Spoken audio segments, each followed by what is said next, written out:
अगर आप economy and finance की न्यूज़ फॉलो करते हैं तो आपको ये अच्छे से पता होगा कि ग्लोबली एक रिसेशन का फियर चल रहा है। आज बात करेंगे global economy and how it affects our Indian economy, और थोड़ी आसान भाषा में।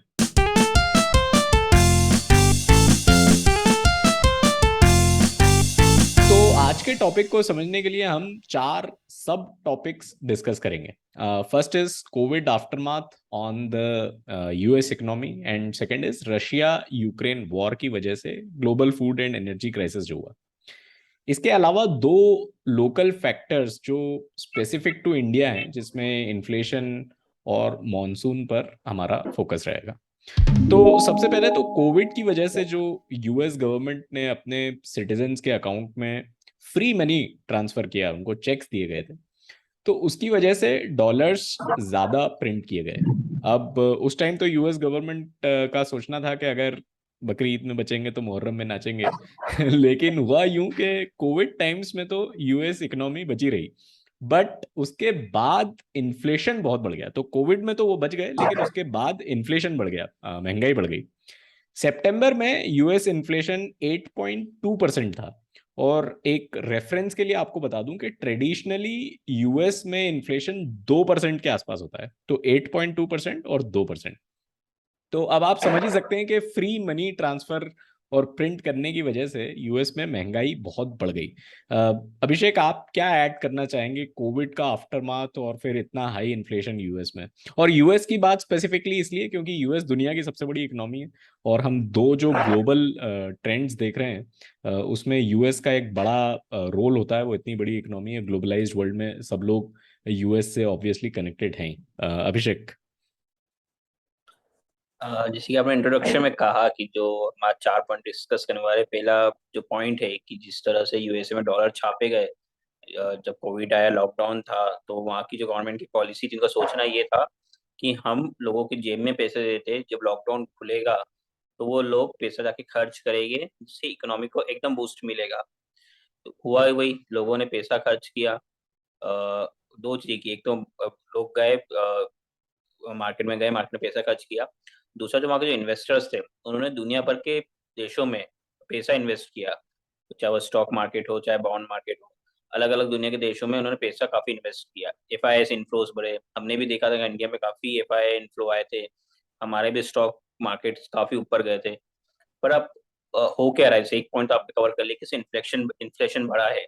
किसी भी मार्केट में का एक बेसिक कंसेप्ट ये होता है कि जब डिमांड बढ़ती है, जब लोगों के पास पैसा ज्यादा होता है, लोग ज्यादा खर्च करते हैं, डिमांड बढ़ती है, तो सब चीजों की प्राइस भी बढ़ते हैं। दूसरा, प्राइस बढ़ने का एक रीजन है, जो सेकंड जो हमारा टॉपिक है, जब उस पर आएंगे रशिया यूक्रेन वॉर पे, वो एक रीजन है, बट उसको हम जब हम रशिया यूक्रेन वॉर डिस्कस करेंगे तब बात करेंगे। अब जैसे मैंने कहा कि एफआईएस ने काफी पैसा लगाया। अब हुआ क्या है कि अब अमेरिका में रिसेशन आ गया है। रिसेशन क्या होता है, सबसे पहले मैं ये बात करूं कि आर्थिक मंदी होती क्या है। दो चीजें होती है, एक रिसेशन होता है, आर्थिक मंदी, एक होता है ग्रोथ स्लो डाउन, यानी आपकी जो विकास दर है वो कम हो रही है।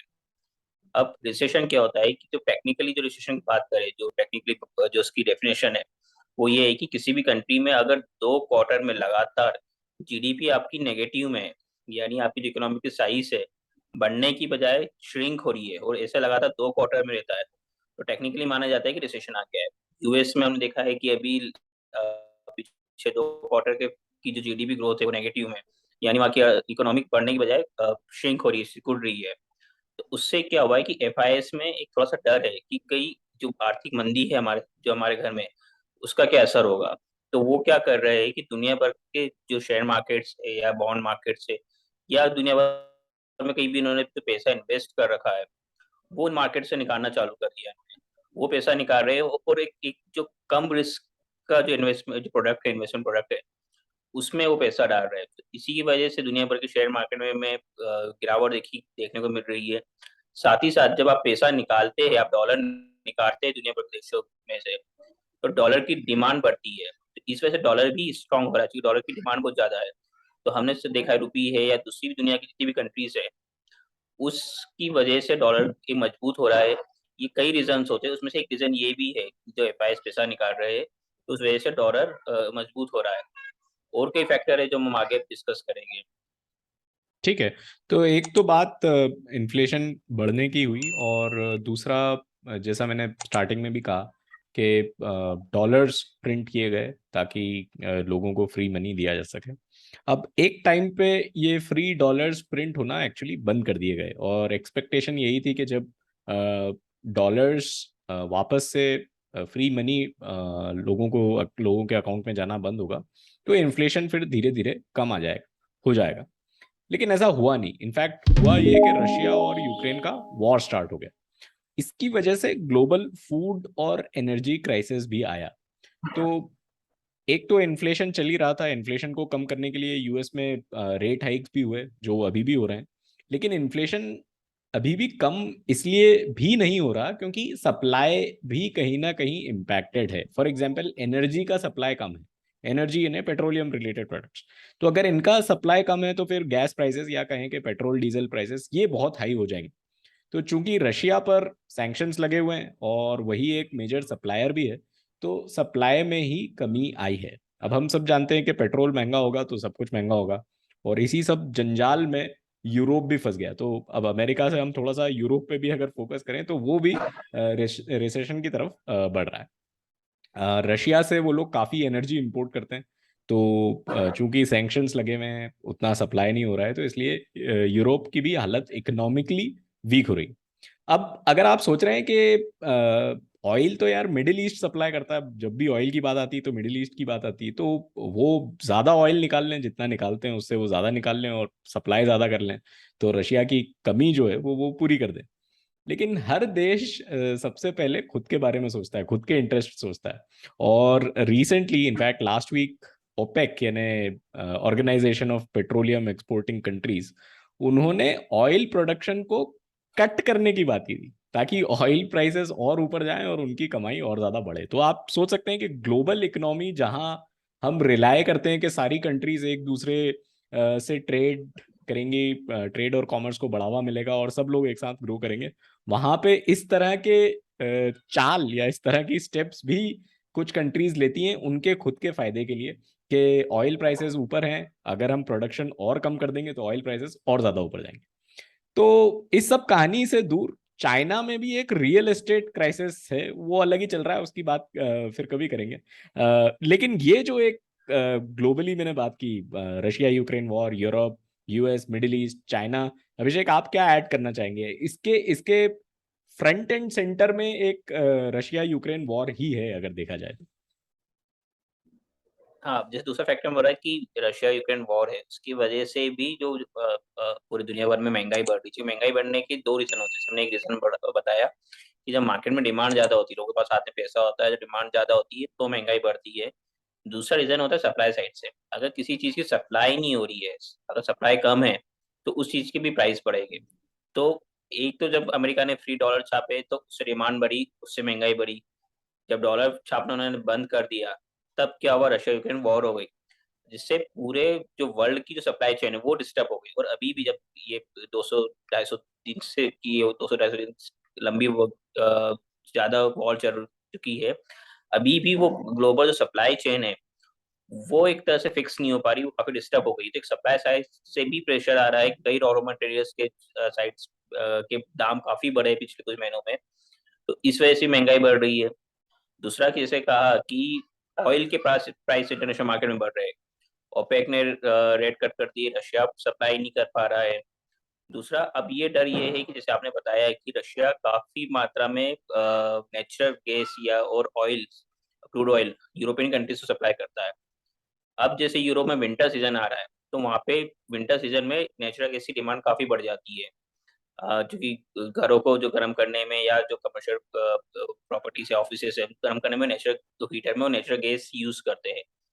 ये सब नेचुरल गैस यूरोपियन कंट्रीज काफी नेचुरल गैस के लिए काफी हद तक रशिया पर डिपेंड है, क्योंकि वहाँ से पाइपलाइन से ये सब सप्लाई होती है नेचुरल गैसेस। अब जैसे रशिया पे सैंक्शन बढ़ा है, तो वो ना यूरोपियन कंट्रीज रशिया से जितनी रिक्वायरमेंट का खरीद पा रही है, ना रशिया उनको सप्लाई कर पा रहा है। तो जैसे जैसे अब ठंड बढ़ेगी, ठंड का मौसम आएगा यूरोप में, तो हो सकता है कि नेचुरल गैस की डिमांड और बढ़े, जिससे कि पूरे जो इंटरनेशनल मार्केट है उसमें नेचुरल गैस है, क्रूड ऑयल, इसके दाम बढ़ सकते हैं। क्योंकि सप्लाई डिस्टर्ब होगा।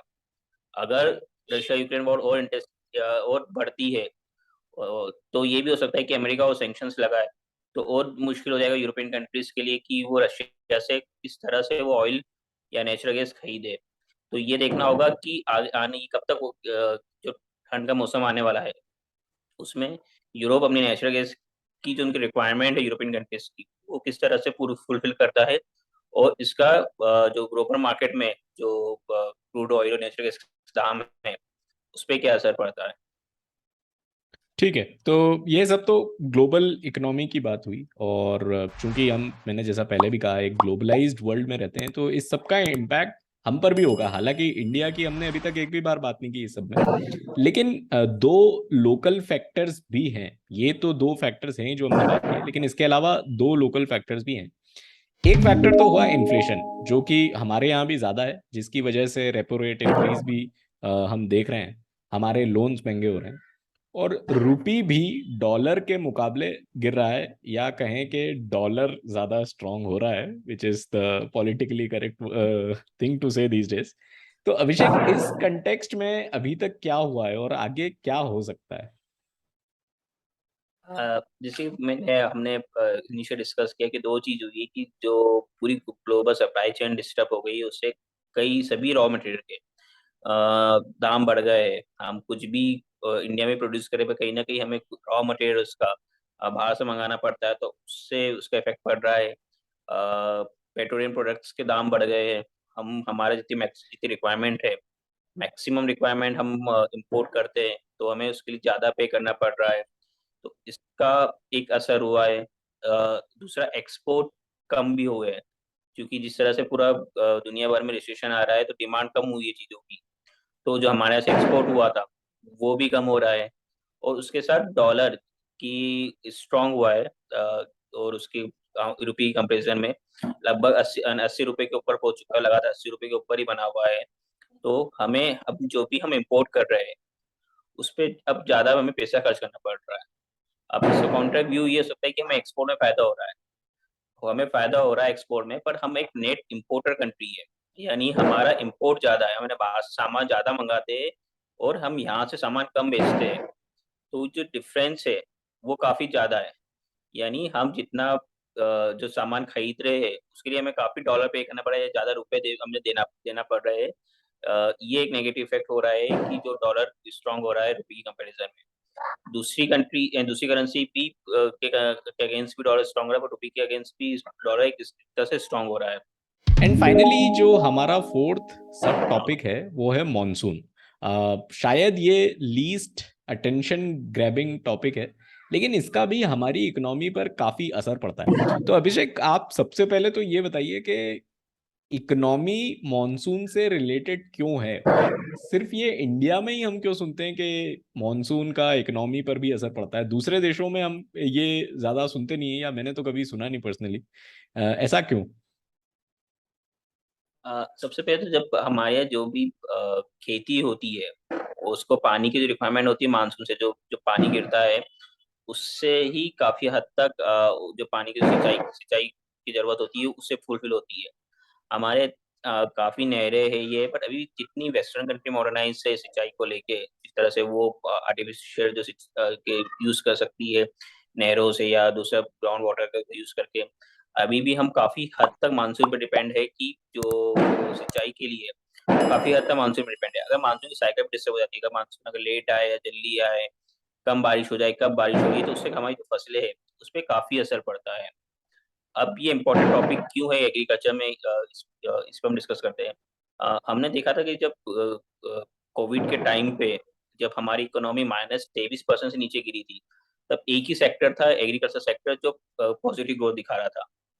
काफी बड़ा एक मार्केट है रूरल मार्केट, जो हमारे लिए इंटरनेट कंजम्पशन होती है। अगर खेती अच्छी होगी, लोगों के किसानों के पास पैसा होगा, गाँव में पैसा होगा, तो वो काफी पैसा मार्केट में आता है, उससे हमारी इकोनॉमी को काफी बूस्ट मिलता है। पर इस साल हुआ क्या है, एक तो मानसून लेट आया। जो इनिशियली जो मानसून का फेज था, जो पीरियड थे स्टार्टिंग के जो कुछ दिन थे, उस समय बारिश कम हुई। उससे ये हुआ कि जो उस समय जो फसल की बुआई होती है उस पर असर पड़ा। जैसे धान हुआ, सोयाबीन हुआ, कपास हुआ, तो इनकी बुआई पे काफी असर पड़ा। मानसून लेट आने की वजह से ये हुआ कि जैसे किसानों ने बुआई कर दी थी, बट मानसून नहीं आया, पानी नहीं आया, तो उनके बीज खराब हो गए, तो उनको वापस बुआई करना पड़ी, तो इससे उनकी कॉस्ट बढ़ी। ये भी देखने को मिल रहा है कि धान की बुआई काफी, जितने एरिया में धान की बुआई होती है इस साल कम हुई है, क्योंकि मानसून लेट आया। दूसरा फैक्टर ये कि मानसून लेट आया पर लेट गया भी। अक्टूबर के महीने में कई देश के कई अधिकतर हिस्सों में काफी बारिश हुई है, जो एवरेज रेनफॉल होती है उससे काफी ज्यादा बारिश हुई है। इससे ये हुआ है कि जो प्रोडक्शन है फसलों का, अगर जब आखिरी जब फसल पकने में आती है आखिरी टाइम में, उस समय ज्यादा अगर बारिश हो जाए तो जो फसलों का जो प्रोडक्शन है वो कम हो जाता है। यानी सपोज कि 1 एकड़ में जितनी फसल निकलना चाहिए उतनी फसल नहीं निकलती, कम निकलती या खराब हो जाती है।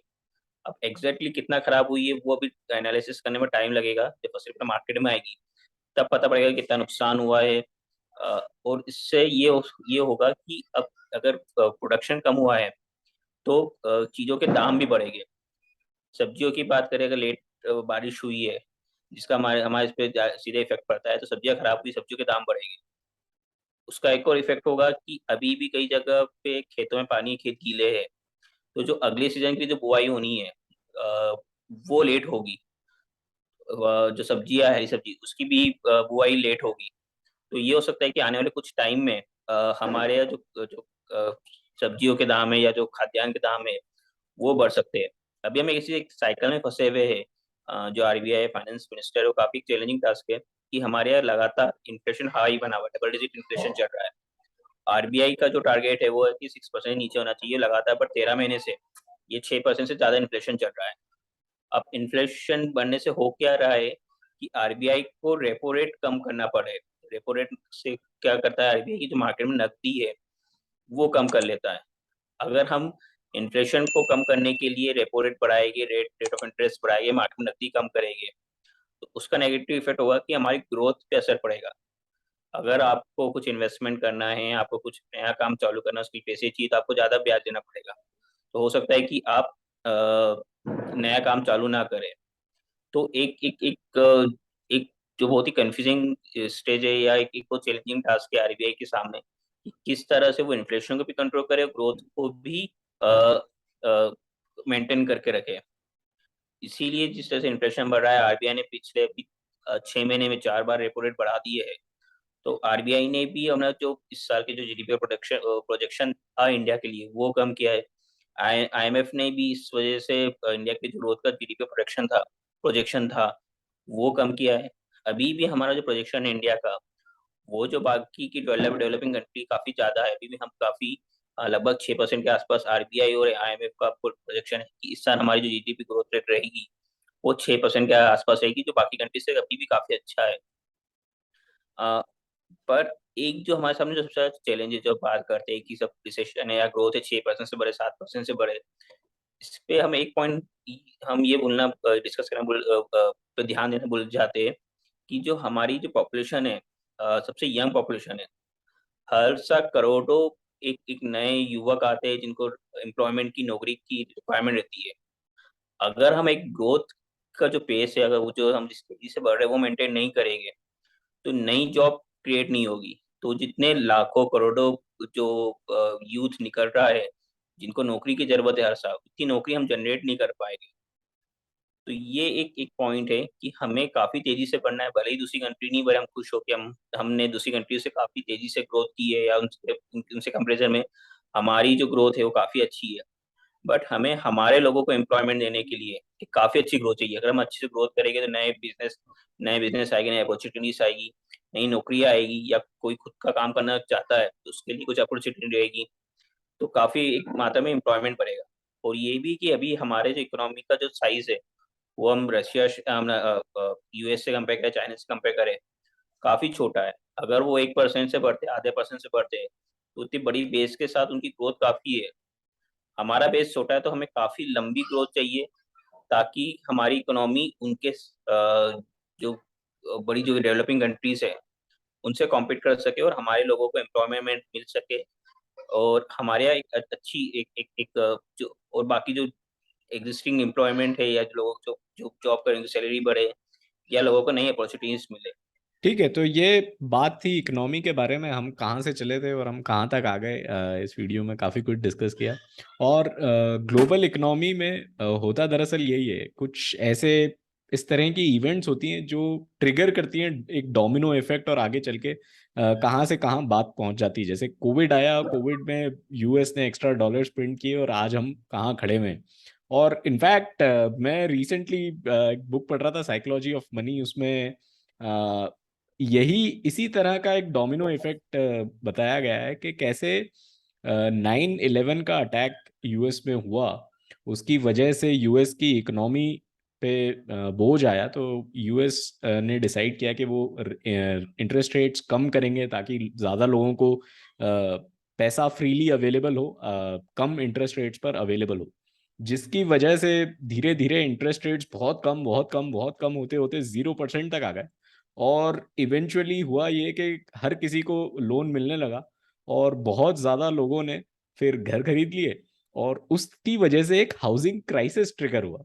तो जो टेररिस्ट उस दिन उस प्लेन में बैठे हुए थे, उस प्लेन को हाईजेक कर रहे थे, उनका जो टारगेट था वो तो वर्ल्ड ट्रेड सेंटर था, लेकिन उनकी वजह से ये डोमिनो इफेक्ट होते होते होते होते हाउसिंग क्राइसिस तक आ गया, जिसमें लाखों लोगों के नौकरियां चली गई, बहुत से घर चले गए, और एक ग्लोबल रिसेशन आ गया। तो इसी तरह से इकोनॉमी फंक्शन करती है, कुछ ना कुछ इवेंट्स होते होते होते होते एक डोमिनो इफेक्ट आके, और वो हम पीछे जाके रेट्रोस्पेक्टिव में ही देख सकते हैं। आगे उसे उसके बारे में बताना या उसके बारे में फ्यूचर टेल करना वो थोड़ा सा मुश्किल होता है, और वो काम पंडितों पर और फ्यूचर टेल करने वाले जो लोग हैं, पंडित यानी इकोनॉमिक पंडित, उन पर, और जो लोग फ्यूचर बता सकते हैं उन पर ही हमें छोड़ना चाहिए। तो इस बार के कॉन कॉल में इतना ही, अगली बार फिर मिलेंगे, तब तक के लिए टेक केयर।